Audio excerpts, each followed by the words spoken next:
Good day, beautiful people. Hope you're doing well today. It's me, your go-to personal and business finance coach. And today is Tuesday, so it means it's time for our Financial Tip Tuesday.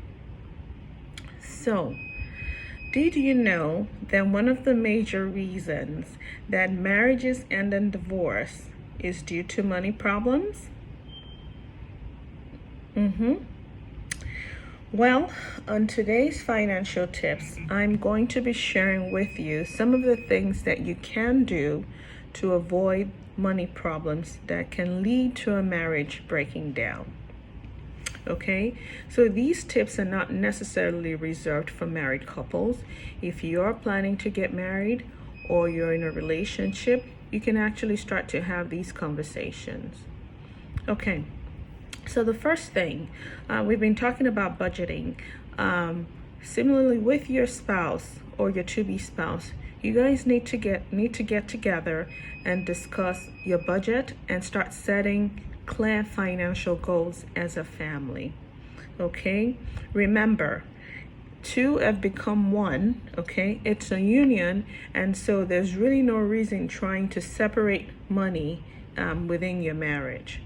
Okay, doing it this way, doing it together, really helps to establish trust and connection from the get-go. Okay, so the second thing I would say, the second tip that I would recommend is setting guidelines, okay, or ground rules as to how you're going to manage your money. Okay, and also along with that, I would say also set spending limits. Okay, so that each person can hold themselves accountable, because you're not going to be looking over each person's shoulder all the time. So set spending limits and set it based on whatever works for your family. I mean, it could be, for purchases of anything that exceeds maybe 50 pounds, $100, 10,000 naira, you will need to get the consent or agreement of the other person in the relationship in order to make those purchases, because things do come up that you don't necessarily plan for. So it's important that when those things do come up and there are things that maybe you didn't budget for, that you can gain the agreement of your spouse or your partner in order to, before making that purchase.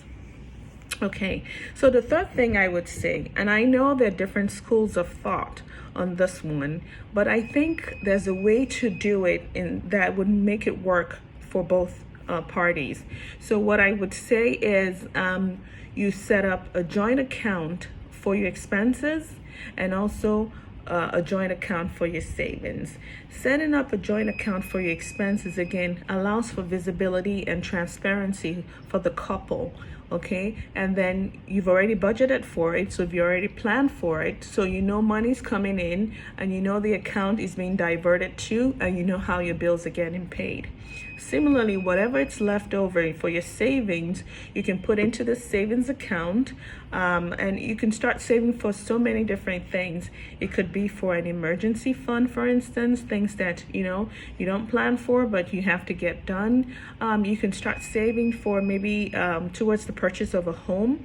You can start gathering money for the down payment for that. You can start saving for insurance premiums, for instance, insurance premiums that maybe you pay once a year, so you can start setting money aside for that. You can even start setting money aside for retirement, or even for your children, your future children's college funds. I mean, it really just runs the gamut. But the savings accounts just allows you to be able to keep things separate.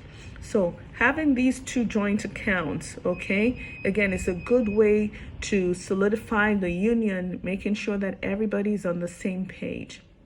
All right. Having said that, I think it's also important when you're doing your budget that you also remember to allocate money towards this adult, things. So I call it like an adult allowance, okay? Each person should have their own allowance to be able to do the things that they enjoy doing. So, one person may have an interest in baking, for instance, another person may have an interest in some kind of sports, and you should be able to do that as individuals, okay? And so having this adult allowance, this money, you can then put into your own separate individual accounts. And that way, the balance of both, having your joint savings and expense account and having your own individual accounts, I think it's just a way of avoiding this ease or my mentality, and I think it's a good way to find it's a good way to find a balance as far as setting up accounts are concerned in a marriage. And the fourth thing I would say is designating a family financial manager. I think it's important that there's a person in the family who makes sure that you guys are doing what you're supposed to be doing what you set out to do, okay? I find that usually there's one spouse that's better at it than the other, so that one spouse may want to be designated as the family financial manager, or sometimes you're lucky where the two people in the relationship are actually quite learned and can handle being the financial manager. So in that case, I would recommend maybe one person managing the expense and maybe one person managing the savings, and perhaps maybe rotating it every other month, okay? One person can decide to do the expense this month, the other person the savings next month, and so on and so forth. But do have somebody who is managing the process, the entire process, because truly what gets managed gets done. And then finally, I would say it's important, having done all this work, to set up at the end of each month a monthly review of your family's financial position. It's important to know if you guys actually accomplished what you set out to accomplish.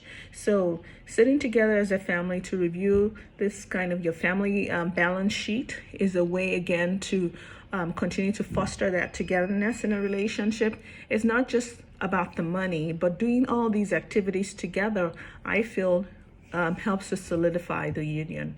So those are the tips that I have for you today. I hope you find them helpful. And if you do find this video helpful and useful, please share with your friends, your colleagues, or anybody you know who might be getting married, okay? Or anybody you know who may actually be having money troubles in their marriages, okay?